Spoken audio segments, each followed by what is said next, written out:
نحمده ونصلي على رسوله الكريم أما بعد قال النبي صلى الله عليه وسلم بلغوا عني ولو آية أو كما قال عليه الصلاة والسلام আল্লাহ তাআলার কাছে অশেষ শুকরিয়া যিনি আমাদেরকে এরকম একটা ধর্মীয় আলোচনার মজলিসে বসার আসার তৌফিক দান করছেন।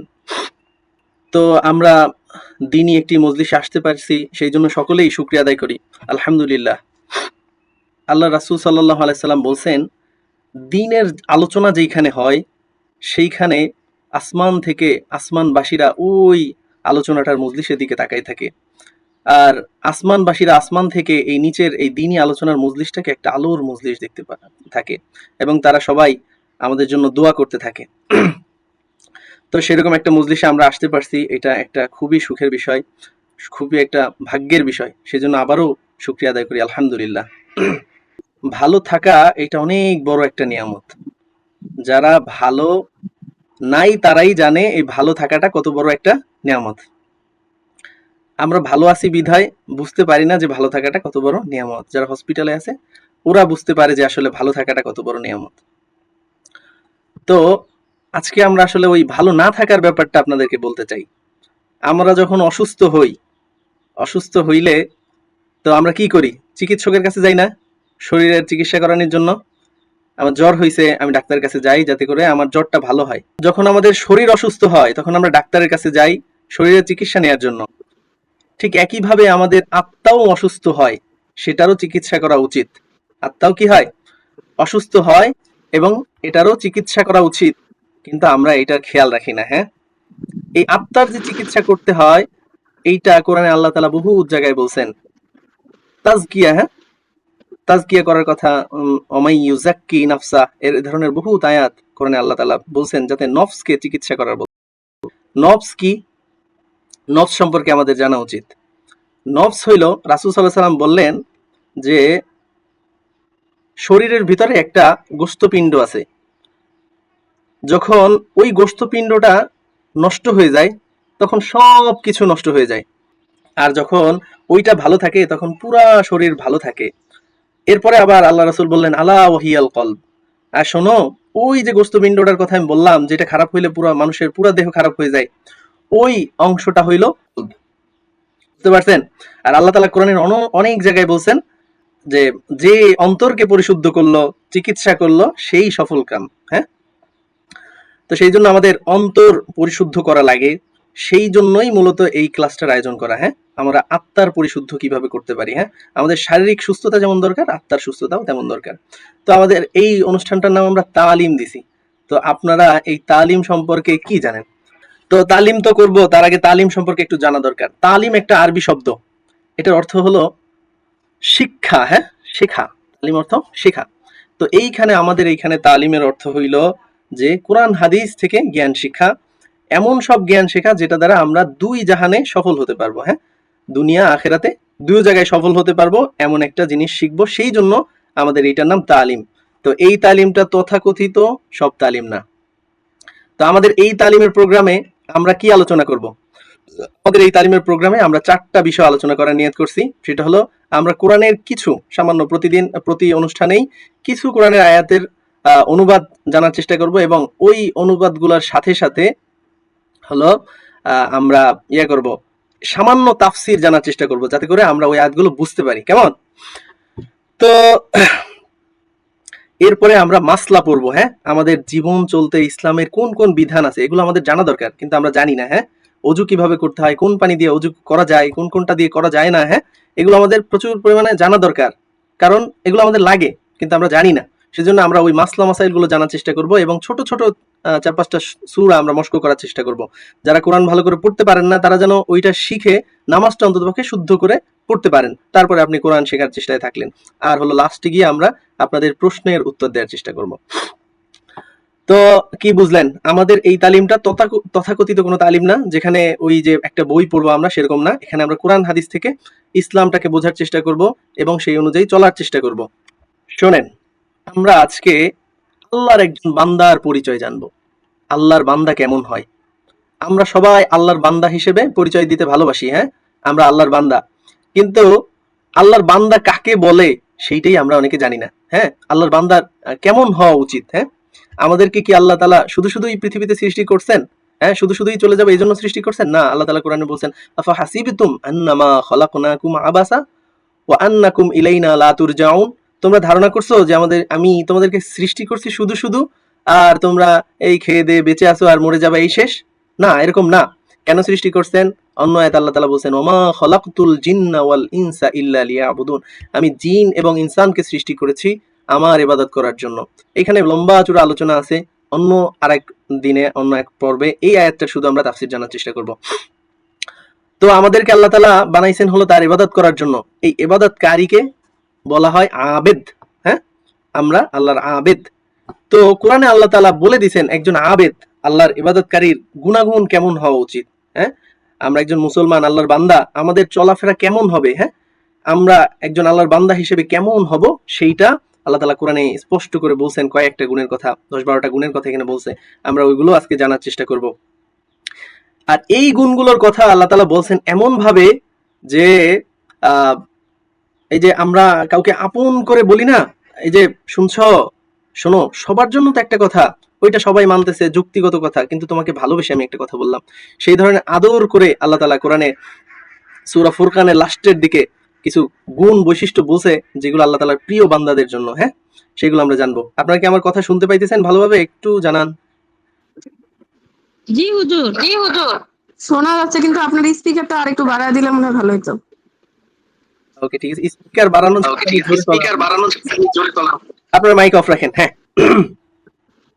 তো আল্লাহ তাআলা কোরআনের মধ্যে সূরা ফুরকানে প্রথম রহমানের বান্দার প্রথম বৈশিষ্ট্য বলতেছেন, বিসমিল্লাহির রহমানির রহিম, ওয়া ইবাদুর রহমানিল্লাযীনা ইয়ামশুনা আলাল আরদি হাওনা ওয়া ইযা খাতাবাহুমুল জাহিলুনা ক্বালু সালামা। আল্লাহ তাআলা বলতেছেন, ইবাদুর রহমান, আল্লাহর রহমানের বান্দা, দয়াশীলের বান্দারা কেমন হওয়া উচিত? আল্লাযীনা ইয়ামশুনা আলাল আরদি হাওনা, যারা জমিনে হাঁটবে এমন ভাবে হাঁটবে যে মাথা নত করে চলতেছে, মাথা নিচু করে ঝুঁকায় চলবে, অহংকার করে চলবে না। আমাদের নবীজি সাল্লাল্লাহু আলাইহি সাল্লাম ইসলামের একদম মানে উদাহরণ ছিলেন, উনি সব জায়গায় উদাহরণ ছিলেন। এই যে কোরআনের এই আয়াতের প্রতিফলন ওনার হাঁটা চলার ভিতরে ছিল। আয়েশা রাদিয়াল্লাহু তাআলা আনহা বলেন, ওয়া কানা খুলুকুহুল কুরআন। যদি রাসূল সাল্লাল্লাহু আলাইহি সাল্লামের চরিত্র সম্পর্কে তোমরা জানতে চাও তাহলে কোরআন পড়ো, কারণ কোরআন যেমন ওনার চরিত্র হুবহু তেমন ছিল। হ্যাঁ, ওয়া কানা খুলুকুহুল কুরআন, আর চরিত্র ছিল কোরআনের মতো। এখানে বলতেছে, এই যে কোরআনে বলতেছে, ওয়া ইবাদুর রহমানিল্লাযীনা ইয়ামশুনা আলাল আরদি হাওনা, যারা আল্লাহর রহমানের বান্দা হবে তারা জমিনে এমন মানে নতজানু হয়ে চলবে, অহংকার ছাড়া। হ্যাঁ, অহংকার ছাড়া, দাম্ভিক্য ছাড়া চলবে, যে কেমন যেন তারা ঝুঁকে ঝুঁকে হাঁটতেছে। শামাইলে তিরমিজি শরীফের একটা অধ্যায়, ওইখানে নবীজি সাল্লাল্লাহু আলাইহি সাল্লামের গুণাগুণ বর্ণনা করা হয়েছে। কেমন ছিলেন নবীজি, নবীজির একদম পাও থেকে নিয়ে মাথার চুল পর্যন্ত, এবং ওনার নখ কেমন ছিল, এই সব কিছু ওইখানে বর্ণনা করা হয়েছে শামাইলে তিরমিজির ভিতরে। তো এখানে আমরা পড়ছি রাসূল সাল্লাল্লাহু আলাইহি সাল্লাম কিভাবে হাঁটতেন। ওখানে লিখছে যে একটা উঁচু জায়গা থেকে যদি নিচের দিকে নামে তাহলে মানুষ কেমন হয়ে থাকে, মাথাটা একটু নিচের দিকে বাঁকা হয়ে থাকে, পায়ের দিকে চোখ থাকে, ওইভাবে করে রাসূল সাল্লাল্লাহু আলাইহি সাল্লাম হাঁটতেন, এবং খুব ধীর গতিতে হাঁটতেন, মানে মাঝামাঝি গতিতে, খুব ধীরেও না আবার জোরেও না। হ্যাঁ, তো এই কথাটাই এখানে আল্লাহ তাআলা বলতেছেন, ইবাদুর রহমান, যারা আল্লাহর রহমানের বান্দা হবে তারা দাম্ভিক্য ছাড়া, গর্ব ছাড়া, অহংকার ছাড়া নত হয়ে হাঁটবে। এটার মানে এইটা না যে রুকু করে হাঁটবে, মানে হলো যে নম্র ভদ্র হয়ে চলবে। ওয়া ইযা খাতাবাহুমুল জাহিলুনা ক্বালু সালামা। শুনেন, তাহলে আমরা একটা পাইলাম, ইবাদুর রহমানের গুণাগুণ কি? একটা হলো সে হাঁটবে নম্র হয়ে। 2 নাম্বার, ওয়া ইযা খাতাবাহুমুল জাহিলুনা ক্বালু সালামা, যখন অবুঝ লোকেরা, যারা মূর্খ, তারা যখন তাকে উল্টাপাল্টা কথা বলবে, বিভিন্ন গালিগালাজ করবে, হ্যাঁ, তখন সে প্রতিবাদ করবে না। সমাজে কি হয়, সমাজে আমাকে একটা কেউ কটু কথা বললে আমি সাথে সাথে জবাব দেই না, কিন্তু আল্লাহ তাআলা বলতেছেন ইবাদুর রহমান, যারা আল্লাহর নৈকট্যপ্রাপ্ত বান্দা যারা, তারা এটা করবে না, তাদের সাথে ঝগড়ায় জড়াবে না। কলু সালামা, তাদের সাথে ভালো কথা বলে চলে আসবে। ওখানে সালামুন মানে হলো নিরাপদ, শান্তির কথা বলে চলে আসবে। আচ্ছা ঠিক আছে ভাই, আমি যাই, আমার কথা হয়তো তোমার পছন্দ হইতেছে না, এভাবে করে চলে আসবে, তার সাথে ঝগড়ায় জড়াবে না, তর্ক করবে না। তাহলে ইবাদুর রহমানের দ্বিতীয় গুণ কি? কারোর সাথে ঝগড়ায় জড়ানো যাবে না। হ্যাঁ, আমি শুরুতেই বলছিলাম যে এই গুণাগুণগুলো হলো, যদি আপনার প্রিয় মানুষ থাকে কেউ, তো সবার জন্য একটা রুলস থাকে, একটা নিয়ম থাকে, সেটা বলে, কিন্তু যে আপনার খুব ঘনিষ্ঠ মানুষ তার জন্য কিন্তু একটা আলাদা নিয়ম থাকে যে ভাইয়া ও হলো এইটা করে, ঠিক আছে, যৌক্তিক কাজ করতেছে, কিন্তু তুমি এটা করো না, তুমি আমার প্রিয় মানুষ, তুমি এটা করো না। তো আল্লাহ তাআলা আদর করে বলতেছেন যে আমার প্রিয় যে বান্দারা ওরা কিন্তু কারোর সাথে কথা কাটাকাটি করবে না। মূর্খ লোকেরা যখন কথা বলবে যে আপনি একটা সঠিক কথা বলতেছেন কিন্তু সে মানতেছে না, তখন তার সাথে কোনো কথা নাই, ঠিক আছে ভাই আমি চলে যাই বলে চলে আসবেন। এই হলো ইবাদুর রহমানের দ্বিতীয় গুণ, আল্লাহর বান্দার নৈকট্যপ্রাপ্ত বান্দার দ্বিতীয় গুণ এইটা হতে হবে। এরপরে সূরা ফুরকানে আবার পরবর্তী আয়াতে বলতেছে ওয়াল্লাযীনা ইয়াবীতুনা লিরাব্বিহিম সুজদান ওয়া কিয়ামা। আল্লাহ তাআলা বলতেছেন আমার নৈকট্যপ্রাপ্ত বান্দাদের তৃতীয় নাম্বার গুণ হইল তারা রাত্রি যাপন করবে লিরাব্বিহিম সুজদান, সিজদা দিয়া রাত্রি কাটাবে, ওয়া কিয়ামা এবং তাহাজ্জুদের নামাজ পড়তে পড়তে রাত্রি যাপন করবে। নবী সাল্লাল্লাহু আলাইহি সাল্লাম সারা রাত নামাজ পড়তেন। আয়েশা রাদিয়াল্লাহু আনহা মাঝে মাঝে মানে বিব্রত হয়ে যেতেন যে আসলে উনি কি বেঁচে আছেন, সিজদা দিছে তো আর ওঠে না, হ্যাঁ, তো উনি চিমটি কাটতেন যে উনি বেঁচে আছেন কিনা। এত বেশি বেশি ইবাদত করতো রাত্রিবেলা, যখন সবাই ঘুমিয়ে পড়ে আল্লাহর প্রিয় মানুষ যারা তারা তখন জেগে ওঠে, দাঁড়ায়া সিজদা করে আল্লাহর ইবাদত করতে থাকে। তো ইবাদুর রহমানের তৃতীয় নাম্বার গুণ কি? তারা তাহাজ্জুদের নামাজ পড়বে, যখন সব মানুষ ঘুমিয়ে পড়বে তখন তারা জেগে উঠবে, আল্লাহকে ডাকবে, আল্লাহর সাথে কথা বলবে। এরপরে চতুর্থ নাম্বার গুণ ওয়াল্লাযীনা ইয়াকুলুনা রব্বানা সরিফ আন্না আযাবা জাহান্নাম ইন্না আযাবাহা কানা গরামা। দেখেন এখানে বলতেছে এবং তারা দোয়া করবে আল্লাহর কাছে বেশি বেশি চাইবে। কি চাইবে? আল্লাহ আমাদেরকে জাহান্নামের শাস্তি থেকে মুক্তি দেন। দেখেন এই লোকগুলা কি করে, রাস্তায় হাঁটে অহংকার ছাড়া, এরপরে আপনার কারোর সাথে ঝগড়ায় জড়ায় না, হ্যাঁ, তাহাজ্জুদ নামাজ পড়ে, এত এত ভালো কাজ করার পরেও সে কি করতেছে? আল্লাহর কাছে দোয়া করতেছে আল্লাহ আমার মাফ করে দেন, হ্যাঁ, কোনো অহংকার নাই। এত ইবাদত করেও সে বলতেছে না যে আমি তো তাহাজ্জুদ গুজারি, আমি তো 5 ওয়াক্ত নামাজ পড়ি, তাহলে আমার তো জান্নাতে যাওয়ার কোনো বাধাই নাই, হ্যাঁ, আমি জাহান্নামে যাব কেন? আমরা বলি না আমি যদি জাহান্নামে যাই তাহলে জান্নাতে কি যাবে, হ্যাঁ, আমরা এবার বলি কিন্তু। তো দেখেন এখানে আল্লাহ তাআলা ইবাদুর রহমানের বৈশিষ্ট্য বলতে গিয়ে বলতেছেন যে না না, যারা ইবাদুর রহমান হবে তারা কি করবে না, ওই যে আমল করে গর্ব করবে না, তারা আবার আল্লাহর কাছে পানা চাইবে, আল্লাহ ক্ষমা চাই। হযরত ওমর, ওসমান, আবু বকর, এই যে খলিফারা ছিলেন, সাহাবীরা ছিলেন, এত এত মানে ওনাদেরকে জান্নাতের সুসংবাদ দেওয়া হয়েছে যে তোমরা নিশ্চিত জান্নাতি, মরলেই জান্নাতে যাবা। তারপরও ওমর কাঁদতো, শুধু কাঁদতো যে আল্লাহ আমার যদি শেষ মুহূর্তে আমি বেঈমান হয়ে মারা যাই তখন আমার কি হবে? অথচ তাদেরকে দুনিয়ায় আল্লাহ রাসূল বলছেন তোমরা নিশ্চিত জান্নাতি। 10 জনকে আল্লাহ তাআলা, আল্লাহ রাসূল সাল্লাল্লাহু আলাইহি ওয়াসাল্লাম এইভাবে সুসংবাদ দিছিল। তাদের মধ্যে 4 জন সাহাবীও ছিল, আরো অনেকেই ছিল, এদেরকে আশারায়ে মুবাশশারা বলে। তো তারা এই জান্নাতের সুসংবাদ পাইয়াও কান্না করতো, আর আমরা আমরা আমল না করেও নিশ্চিত যে আমি তো জান্নাতে যাবই। আচ্ছা তাহলে তারা দোয়া করতো রব্বানা সরিফ আন্না আযাবা জাহান্নাম, আল্লাহ আমাদেরকে জাহান্নামের শাস্তি থেকে মুক্তি দেন। ইন্না আযাবাহা কানা গরামা, নিশ্চয়ই এর আযাব হচ্ছে অবিচ্ছিন্ন ধ্বংস, মানে এই আযাব চিরস্থায়ী, এটা দূর হবে না। যদি কেউ জাহান্নামে একবার যায় তার শাস্তির কোনো শেষ নাই, এই শাস্তি অফুরন্ত। তো এই শাস্তি থেকে আমাদেরকে পানা চাইতে হবে। তাহলে ইবাদুর রহমানের 5 নম্বর গুণ আমরা পড়লাম, সে আমল করার পরেও গিয়ে আবার কান্নাকাটি করবে আল্লাহ আমাদেরকে জাহান্নাম থেকে মুক্তি দেন। ইন্নাহা সাআত মুস্তাকাররাও ওয়া মুকামা। এখানে এই জাহান্নামের আগুনের আরেকটু বর্ণনা দিতেছে, নিশ্চয়ই এটি জাহান্নাম আশ্রয়স্থল ও আবাসস্থল হিসেবে অত্যন্ত নিকৃষ্ট। জাহান্নাম এইটা মানুষের ভালো থাকার জায়গা না, এখানে শান্তির জায়গা না, অনেক কঠিন একটা জায়গা। জাহান্নামে গেলে 1 সেকেন্ডের মধ্যে মানুষ ভুলে যাবে দুনিয়ায় সে কত ভালো ছিল। মানে যেই মানুষটা পৃথিবীর সবচাইতে শান্তিতে ছিল সেই মানুষটাও মৃত্যুর পরে যখন তার বিচার হওয়ার পরে জাহান্নামে দেওয়া হবে, দেওয়ার সাথে সাথে মুহূর্তে সে ভুলে যাবে যে দুনিয়ায় সে সুখে ছিল। সে বলবে সুখ কি জিনিস আমি কোনোদিন চোখে দেখি নাই। বুঝতে পারছেন এত ভয়াবহ জাহান্নাম। তো সেই জাহান্নাম থেকে আমাদেরকে মুক্তি চাইতেই হবে। এরপরে ইবাদুর রহমানের 6 নাম্বার গুণ কি হবে? আল্লাযীনা ইযা আনফাকু লাম ইউসরিফু ওয়া লাম ইয়াকতুরু ওয়া কানা বাইনা যালিকা কওয়ামা। ইবাদুর রহমান যারা, আল্লাহর নৈকট্যপ্রাপ্ত বান্দা যারা, তারা যখন খরচ করবে লাম ইউসরিফু, তারা অপচয় করবে না, ওয়ালাম ইয়াকতুরু, কৃপণতাও করবে না। কি করবে না? তারা অপচয় করবে না, কৃপণতাও করবে না। ওয়া কানা বাইনা যালিকা কওয়ামা, মাঝামাঝি একটা অবস্থানে থাকবে। হ্যাঁ, অনেকে দেখবেন যে টাকা পয়সা হলে বিদেশে গেলে একটা জিনিস লাগে না 5টা জিনিস কিনে, হ্যাঁ, যেটা প্রয়োজন নাই ওইটাও কিনে রাখে। একটা জিনিস একটু নষ্ট হয়েছে, একটু হারাইলে হয়, সারাইলে ঠিক হয়ে যায়, কিন্তু সারায় না, সে নতুন আর একটা কিনে নিয়ে আসে। আবার অনেকে আছে সম্পদ রাইখা তারপর কৃপণতা করে। হ্যাঁ, অনেক সম্পদ আছে কিন্তু এই সম্পদের বহিঃপ্রকাশ তার শরীরের ভিতরে নাই। সুন্দর জামা পরে না, হ্যাঁ, সুন্দর বিছানায় থাকে না। হ্যাঁ, তো যদি আল্লাহ তাআলা কাউকে নিয়ামত দেয় সেটার বহিঃপ্রকাশ করতে হয়। ধন সম্পদ থাকলে সেটার বহিঃপ্রকাশ করবেন, ভালো পোশাক পরবেন, হ্যাঁ, দান সদকা করবেন। আবার অপচয় করা যাবে না। আবার অন্যদিকে কি কৃপণতাও করা যাবে না, মধ্যম পন্থা অবলম্বন করতে হবে। কারণ কি ইন্না উম্মাতান ওয়াসাতা, আমরা হলাম মধ্যমপন্থী উম্মত, যারা কোনো জায়গায় বাড়াবাড়িও করে না, ছাড়াছাড়িও করে না। তাহলে 6 নাম্বার গুণ আমরা পাইলাম যে আল্লাহর বান্দার, একজন নৈকট্য প্রাপ্ত বান্দার 6 নাম্বার গুণ হওয়া উচিত যে সে অপচয়ও করবে না এবং কি কৃপণতাও করবে না, মধ্যম পন্থা অবলম্বন করবে, মৃতব্যয়ী হবে। এরপরে আল্লাহ তাআলা এই সূরায় ইবাদুর রহমানের কথা বলছেন যে তারা ভয়াবহ এই কবিরা গুনাতে লিপ্ত হবে না।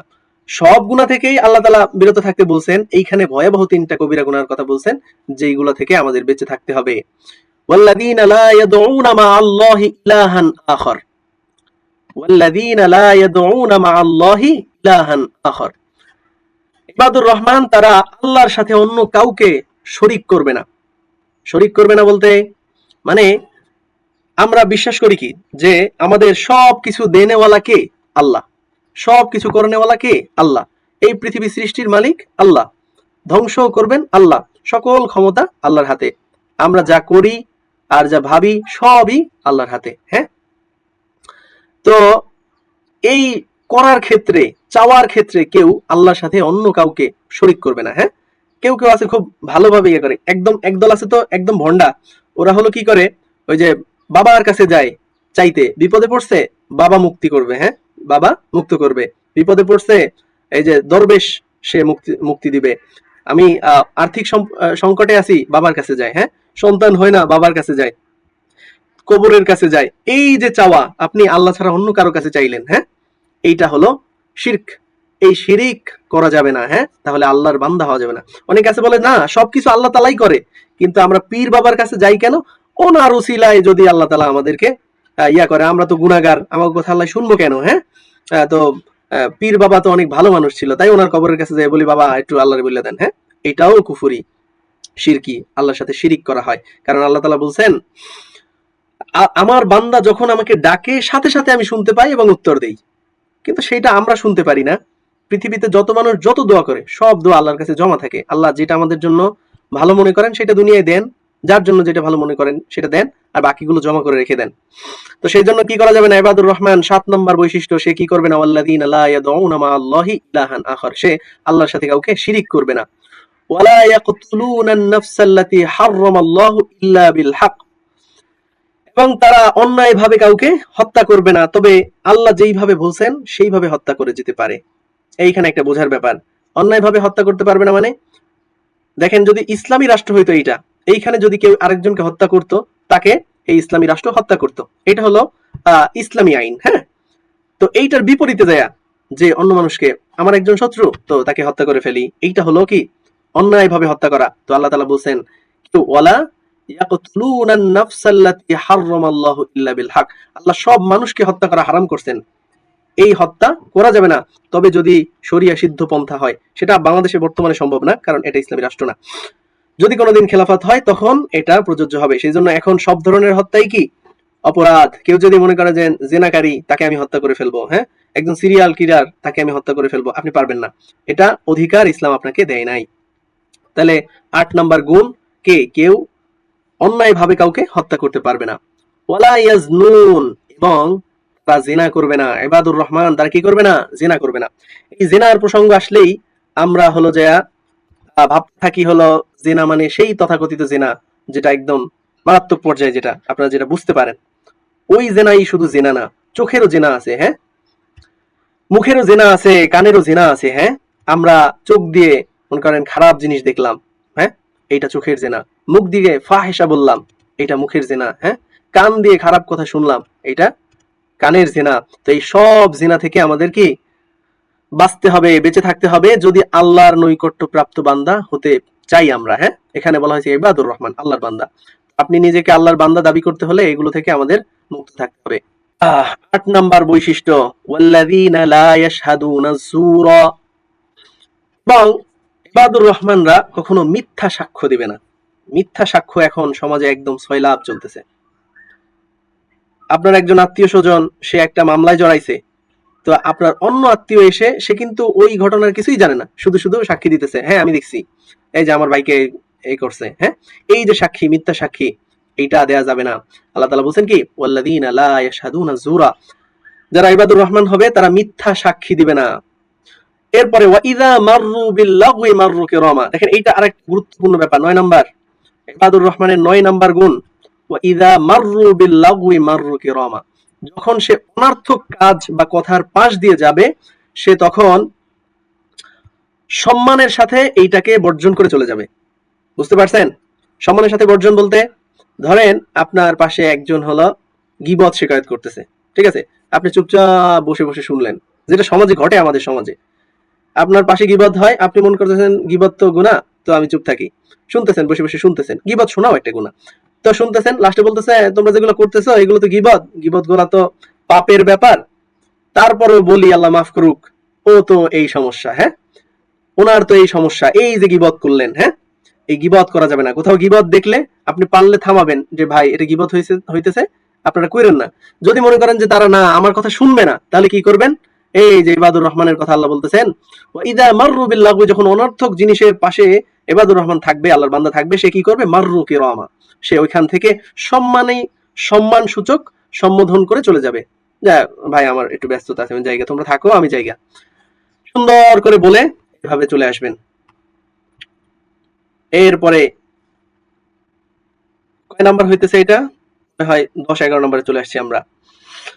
হ্যাঁ, এখানে আরেকটা ব্যাপার বলতেছে ওয়াল্লাযীনা ইযা যুক্কিরু বিআয়াতি রাব্বিহিম ওয়াল্লাযীনা ইযা যুক্কিরু বিআয়াতি রাব্বিহিম লাম ইয়াখিরু আলাইহা সুম্মা ওয়া উমিয়ানা। এইখানে ইবাদুর রহমানের আরেকটা বৈশিষ্ট্যের কথা বলতেছে যে যখন ইবাদুর রহমানের কাছে আল্লাহর কথা বলা হবে, হ্যাঁ আল্লাহর কালামের কথা বলা হবে, দ্বীন ইসলামের কথা বলা হবে, তখন সে কি করবে না? এই যে না শোনার ভান করবে না, হ্যাঁ এখানে বলতেছেন লাম ইয়াখিরু আলাইহা সুম্মা ওয়া উমিয়ানা, কেমন যেন সে শুনলো না দেখলো না, এইটা করা যাবে না। যখন কোরআন তেলাওয়াত হয় কোথাও, আল্লাহ তাআলা বলেন ওয়াইদা কুরিয়াল কুরআনু ফাসতামিউ লাহু, যখন কোরআন তেলাওয়াত হয় মনোযোগ দিয়ে শোনো, গভীর মনোযোগ দিয়ে, এমনি শোনা না, এমনি শোনা হলো সামিয়া ইয়াসমাউ, আর এখানে ইস্তিমাউন বলা হয়েছে, ফাসতামিউ মানে হলো মনোযোগ দিয়ে শুনতে হবে, হ্যাঁ এইজন্য আমরা মাইকে কোরআন তেলাওয়াত নিষেধ করি, কারণ হলো মাইকে কোরআন তেলাওয়াত হইলে তখন আশপাশের মানুষজন গাফেল থাকে, শুনে না, আর এটা পাপ হয়, গুনাহ হয়। এই যে আল্লাহ তাআলা বলতেছেন যখন আল্লাহর কথা কাউকে শোনানো হয় সে যেন কি হয় থাকে না, এই যে না শোনা আর না দেখার ভান করে না থাকে, সে যেন মনোযোগ দিয়ে ধীরে স্থিরে শুনতে থাকে, হ্যাঁ। আচ্ছা, এইটা গেল ইবাদুর রহমানের 11 নাম্বার গুণ। এরপরে ইবাদুর রহমানরা কি করবে? ওয়াল্লাযীনা ইয়াকুলুনা রাব্বানা হাব লানা মিন আজওয়াজিনা ওয়া যুররিয়্যাতিনা কুররাতা আ'ইন ওয়াজআলনা লিল মুত্তাকিনা ইমামা। ইবাদুর রহমান যারা হবে তারা শুধু নিজেদের বাঁচা বাঁচবে না। ইবাদুর রহমানরা কি করবে না? নিজেদের বাঁচা বাঁচবে না। যেমন অনেকে আছে যে আমি তো ভালো আছি, বাকিরা গোল্লায় যাক, কিচ্ছু করার নাই, আমার ছেলে বলছি তো শুনে না, না এটা করা যাবে না। আপনার ছেলেকে দিনের উপর আপনার চালাইতেই হবে, আপনার মেয়েকে দিনের উপর আপনার চালাইতেই হবে, না হলে কিয়ামতের দিন জবাবদেহি করতে হবে। আপনার এই সন্তানই সেদিন জাহান্নামের দোরগোড়ায় দাঁড়ায় বলবে আল্লাহ আমার ওই বাপ মাকে ডেকে নিয়ে আসো, আমি তাদের বুকের উপরে পাড়া দিয়ে জাহান্নামে প্রবেশ করব। আবার অন্য জায়গায় আসে আমি তাদেরকে না নিয়ে জাহান্নামে যাব না যারা আমাকে জান্নাতি করে নাই, ঠিক আছে। এখানে বলতেছে ইবাদুর রহমানরা দোয়া করবে ইয়াকুলুনা রাব্বানা হাব লানা মিন আজওয়াজিনা, আল্লাহ আমাদের স্ত্রীদের মধ্য থেকে, যুররিয়াতিনা সন্তানদের মধ্য থেকে, কুররাতা আয়ুন এমন সন্তান এবং এমন স্ত্রী দাও, হ্যাঁ এমন জীবন সঙ্গী দাও যারা আমাদের চক্ষুর শীতলতা হবে, যারা আমাদের চোখের শীতলতা হবে। চোখের শীতলতা বুঝেন? মানে হলো এমন সন্তান, এমন পরিবার পরিজন যাদের থেকে আপনি কষ্ট পান না, যাদের কথা ভাবলে আপনার চোখ শীতল হয়ে আসে। এটা হলো মানে শান্তির একটা প্রবাদ বাক্য, যে চোখ শীতল হয়ে যাওয়া, শান্তি হয়ে যাওয়া, মানে যার কথা ভাবলে আপনি মনে শান্তি পান, এটাকে বলে কুররাতা আয়ুন, চক্ষু শীতল হওয়া। হ্যাঁ, ওয়াজআলনা লিল মুত্তাকিনা ইমামা। 12 নম্বর বৈশিষ্ট্য মুত্তাকির, তারা আল্লাহর কাছে দোয়া করবে আল্লাহ আমাদেরকে মুত্তাকিদের ইমাম বানান, নেতা বানান। এইটা বলে না যে আমাদের নেতা ভালো বানান, কি বলছে এখানে? বলছে যে আমরা যেন মুত্তাকি, পরহেজগারদের, আমলদার যারা তাদের নেতা হইতে পারি। হ্যাঁ, এরকম বলে নাই যে আমাদের নেতা ভালো একজন বানাই দেন, আমি যেন ভালোদের নেতা হইতে পারি। তার মানে আপনার ভালোদের চেয়েও ভালো হইতে হবে, এই দোয়া সবসময় করতে হবে, এবং আপনার অধীনস্থ যারা আছে তাদেরকে ভালো বানাইতে হবে। তাহলে এই হলো ইবাদুর রহমানের বৈশিষ্ট্য। আমরা কি কি পড়লাম? ইবাদুর রহমান কেমন হবে? নম্রভাবে চলাফেরা করবে। আল্লাহর বান্দাদের বৈশিষ্ট্য কি হওয়া উচিত? 1 নাম্বার, সে যখন রাস্তায় চলবে নম্রভাবে চলবে। এরপরে মূর্খদের সাথে যখন কথা বলবে তখন তাদের সাথে শান্তিপূর্ণ কথা বলে ওখান থেকে চলে আসবে, তাদের সাথে ঝগড়ায় জড়াবে না। রাতের বেলায় জেগে জেগে ইবাদত করবে, জাহান্নাম থেকে মুক্তি চাইবে, ইবাদত করার পরেও কি আল্লাহর কাছে পানা চাইবে জাহান্নাম থেকে। এবং এই যে দেখেন 5 নাম্বার গিয়ে হলো ব্যয় যখন করবে অপচয় করবে না। 6 নাম্বার শিরিক করবে না। 7 নাম্বার অন্যায়ভাবে হত্যা করবে না, ব্যভিচার করবে না। 8 নাম্বার মিথ্যা সাক্ষ্য দিবে না। এরপরে হলো 9 নাম্বার মনোযোগ সহকারে আল্লাহর আদেশগুলো শুনবে।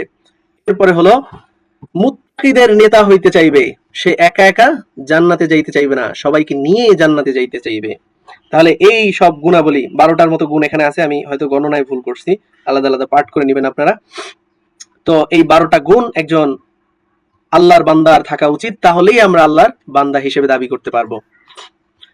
আচ্ছা ঠিক আছে, সময় অনেক বেশি হয়ে গেছে, আমাদের আরো কয়েকটা পর্ব রয়েছে, ওইদিকে আমরা যাব। তাফসির অংশ এখানেই শেষ, আমরা অনুবাদ জানলাম। এবার আমরা সংক্ষিপ্তভাবে কিছু মাসালা মাসাইল জানার চেষ্টা করব।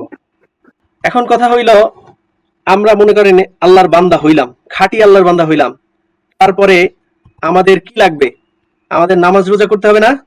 বলেন, আওয়াজ করেই বলেন, মাইক অন করে বলেন, আমাদের কি নামাজ রোজা করতে হবে না? জি হুজুর। হ্যাঁ, নামাজ রোজা করতে হবে। তো নামাজ রোজা করতে গেলে সর্বপ্রথম আমাদের অজুর প্রয়োজন না? বলেন, সাউন্ড করে বলেন, অজুর প্রয়োজন, তাই তো? জি অজু জি করতে গেলে আমাদের পানির প্রয়োজন, পানি দরকার, আমাদের পানি লাগবে অজু করতে। তাহলে আপনি ইসলামের বিধান শুরু করতে গেলে সর্বপ্রথম আপনাকে পানি সম্পর্কে জানতে হবে, কোন পানি দিয়ে অজু করা যায়, কোন কোন পানি দিয়ে অজু করা যায় না। আজকে আমরা এই পর্বে জানার চেষ্টা করব হলো পানির বিধান। আগামী পর্বে আমরা অজু সম্পর্কে জানবো, আগামী দিনের তালিমে আমরা অজু সম্পর্কে জানবো, তারপরের দিন হয়তো নামাজ সম্পর্কে জানবো। তো আজকের পর্বে আমরা পানি সংক্রান্ত বিষয় জানতে চাই। এইটা অনেক লম্বা একটা প্রসেস। হ্যাঁ, পানি সংক্রান্ত বিধান অনেক লম্বা, কিন্তু আমি আপনাদের জন্য সংক্ষেপে নিয়ে আসছি, যেগুলো আমাদের একদম না হলেই চলবে না, সেই সব বিষয় নিয়ে আমরা আলোচনা করব। আপনারা কি আমার স্লাইড দেখতে পাইতেছেন? একজন বলেন দেখা যায় কিনা। জি হুজুর। ওকে, ঠিক আছে, এবার মাইক বন্ধ রাখেন। আচ্ছা ঠিক আছে, শোনেন, অজু করব আমরা কি পানি দিয়ে, এবং নাপাক পানি কি, এবং কোন কোন পানি পবিত্র থাকা সত্ত্বেও এগুলো দিয়ে অজু করা যায় না, এই সম্পর্কে আমরা জানবো। আরো পানি সংক্রান্ত আরো কিছু বিধান আছে, নাপাক কতটুকু লাগলে নামাজ তারপরেও পড়া যায়, এসব ব্যাপারেও আমরা আলোচনা করবো ইনশাআল্লাহ। অনেকগুলো গুরুত্বপূর্ণ টপিক এখানে আছে, আমরা জানার চেষ্টা করি একটা একটা করে। তাহলে পানি সংক্রান্ত মাসাইল, ব্যবহার ও পবিত্রতা, এই সকল বিষয়ে আমরা ধরি। দেখেন, অজু গোসল বৈধর উৎস স্বাভাবিক পানি। কোন পানি দিয়ে আপনি অজু করতে পারবেন স্বাভাবিকভাবে? আমাদের আশপাশে সাধারণত ভালো পানিই থাকে, আমাদের ট্যাপে আমরা খেয়াল করে রাখি। হ্যাঁ, পানি যেমন 1 নাম্বার হলো নলকূপের পানি, টিউবওয়েল থেকে যেই পানিটা আমরা উঠাই ওইটা একদমই পবিত্র, ওটাতে কোনো কি নাপাকি নাই। তারপরে যদি কোনো সময় নাপাকি দেখা যায়, নাজাসাত দেখা যায়, তাহলে তো ভিন্ন কথা। 2 নাম্বার ট্যাপের পানি, আমরা ট্যাঙ্কিতে যেটা জমায় রাখি ওই পানিটা, এটা দিয়ে আমরা অজু করতে পারি। শোনেন, এখন ব্যাপার হলো ট্যাঙ্কের পানি ভালো আছে কিনা, ওটা দিয়ে অজু করা যাবে কিনা, ওই সম্পর্কে আমরা একটু পরেই জানতে পারবো। তাহলে ভালো পানির উৎস আপনাদেরকে বলি, নদীর পানি। হ্যাঁ, নদীতে যে চলমান পানি আছে ওই পানিতে নাপাক ভাসতে দেখলেও ওই পানি পবিত্র, ওটা দিয়ে অজু করা যায়।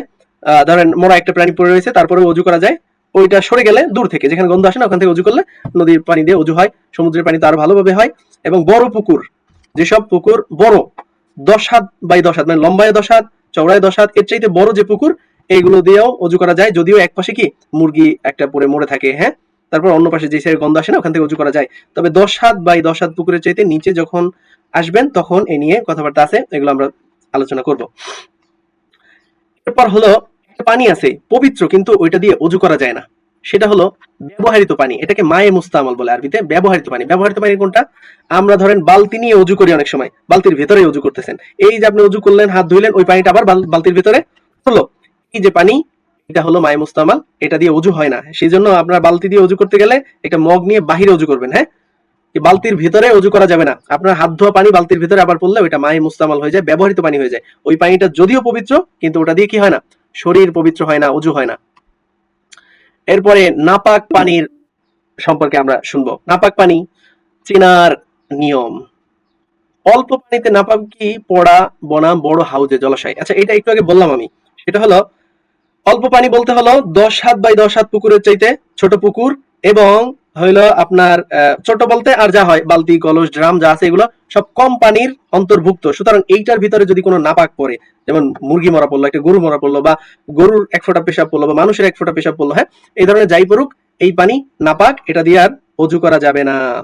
আর বড় হাউস জলাশয় মানে যে নদীর পানি বললাম না, নদীতে যদি পানি বড় নাপাক পড়েও থাকে, ওটা সরে গেলে তারপর অজু করা যায়। হ্যাঁ, বড় পুকুর যেটা 10 হাত বাই 10 হাতের বড়, ওইটাতে যদি নাপাক পড়ে সেটাতেও অজু করা যায়, অন্য পাশ থেকে যেখানে নাপাক নাই ওখান থেকে করা যায়। এরপর হলো পানি পরিবর্তনের প্রভাব। সেটা হলো যদি একটা স্বাভাবিক পানিতে, ভালো পানিতে একটা পবিত্র জিনিসই পড়ে, যেমন ধরেন আপনি জুস গুলাইতেছেন, হ্যাঁ, ওটাতে গুঁড়া দিতে দিতে গাঢ় বানাই ফেলছেন, হ্যাঁ, তো গাঢ় ওই যে জুস, ওটাও তো গাঢ়, মানে ওটাও তো পবিত্র, তো ওটা দিয়ে অজু হবে কিনা? হ্যাঁ, পানি যদি গাঢ় হয়ে যায়, পানির 3টা গুণ আছে, রং, স্বাদ, ঘ্রাণ আর প্রবাহমানতা। তো এইগুলোর মধ্যে এই যে প্রবাহমানতা, এটা যদি নষ্ট হয়ে যায় তাহলে এই পানিটা পবিত্র, কিন্তু এটা দিয়ে অজু হবে না। হ্যাঁ, সেই জন্য জুস দিয়ে অজু হবে না, হ্যাঁ, শরবত দিয়ে অজু হবে না। কারণ কি, এটার ভিতরে যদিও পবিত্র জিনিস পড়ছে, কিন্তু এটা তার পানির গুণাগুণ হারায় ফেলছে। আচ্ছা, এরপরে হলো নাপাকের মধ্যে কিছু বড় নাপাক আছে আর কিছু ছোট নাপাক আছে, এগুলো আমাদের জানা দরকার, পরবর্তী বিধান জানতে আমাদের সহজ হবে। বড় নাপাক বলতে হলো মানুষের মলমূত্র, তারপরে কুকুরের লালা, তারপরে হলো যে মানুষের সিমেন্ট, তারপরে হলো আপনার গরুর যে গোবর, ওইটা পেশাব না, ওইটা আবার হালকা। দেখেন, এগুলো হলো বড় নাপাক। এবার ছোট নাপাক আছে হালাল পশুর পেশাব, যেমন গরুর পেশাব, হ্যাঁ, হারাম পাখির বিষ্ঠা, যেমন পাখি হারাম, যেমন কাক, এটা খাওয়া যায় না, এটা একটা হিংস্র পাখি। চিল, এইগুলোর বিষ্ঠা হলো কি নরমাল নাপাক, বুঝছেন? তাহলে কি বললাম, হালাল প্রাণীর হলো যে পেশাব এবং হারাম পাখির বিষ্ঠা, এই দুইটা হলো দুর্বল নাপাক, নরমাল নাপাক গরুর পেশাব। কিন্তু গরুর আবার যেটা পায়খানা আছে, ওইটা কিন্তু আবার বড় নাপাক। এই দুইটা পরিচিত করে দিলাম, কারণ আমাদের একটু পরেই লাগবে। আচ্ছা, এরপরে হলো এইখানে গিয়ে আমাদের ওই বড় নাপাক আর ছোট নাপাকের ব্যাপারটা আসে। যদি আমাদের জামা কাপড়ে বড় নাপাক লাগে আর ছোট নাপাক লাগে, তাহলে কতটুকু পরিমাণ মাফ হয়? আপনারা আমার কথা শুনতেছেন? একজন একটু বলেন তো। যদি বড় নাপাক, কি বললাম, মানুষের পেশাব পায়খানা, গরুর পায়খানা, এগুলো এই বড় নাপাক যদি লাগে, এটা বিস্তর আলোচনা করা উচিত, সময় কম, সেজন্য তাড়াতাড়ি করতেছি। এই বড় নাপাক যদি আপনার কাপড়ে লাগে, তাহলে 1 পয়সা পরিমাণ মাফ। একটা কয়েন, 5 টাকার একটা কয়েন রাখার যতটুকু জায়গা, অতটুকু জায়গায় যদি লাগে ততটুকু মাফ। হ্যাঁ, মানে ওটু নিয়েও কি নামাজ পড়া যায়, তবে আমরা ধুয়ে পড়বো, পানি আছে যেহেতু।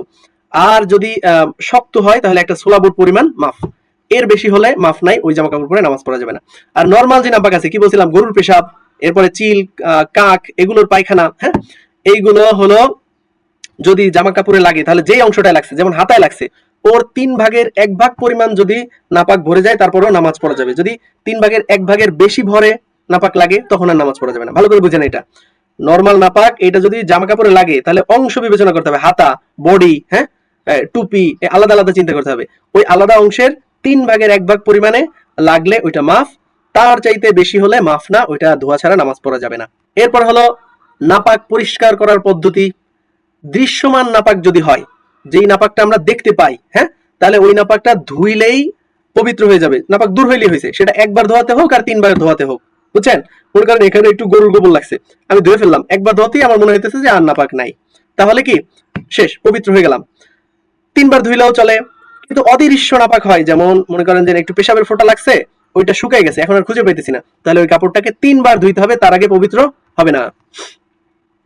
এরপরে হলো মসৃণ জিনিসপত্র, যেমন এই যে দেখা যাইতেছে আয়না, ছুরি, এরপরে পার্টেক্সের যে টেবিল টুবিল আছে, এগুলোতে যদি নাপাক পড়ে, তাহলে মুছে ফেলার দ্বারা কি পবিত্র হয়ে যায়, বুঝছেন? মুছে ফেললেই পবিত্র হয়ে যায়, যখন আর নাপাক না থাকে ওটার উপরে, কাজ টাজের উপর যখন না থাকে, পবিত্র হয়ে যায়। আর মাটিতে যদি নাপাক পড়ে, গরুর পেশাব, হ্যাঁ, পড়ছে, তো শুকায় গেলেই কি এটা পবিত্র। তবে যদি নাপাক দেখা যায়, শরীর বিশিষ্ট হয়, গোবর হয়, তাহলে ওটা ওই যে চাইছে ফালাই দিতে হবে, না হলে পবিত্র হবে না। ভিজা নাপাক হলে এইভাবে পবিত্র হয়। ঠিক আছে, আমি তাহলে আপনাদেরকে বলতে পারছি। আপনারা কি বুঝতে পারছেন? এবার একটু মাইক অন করেন, বলেন। জি হুজুর।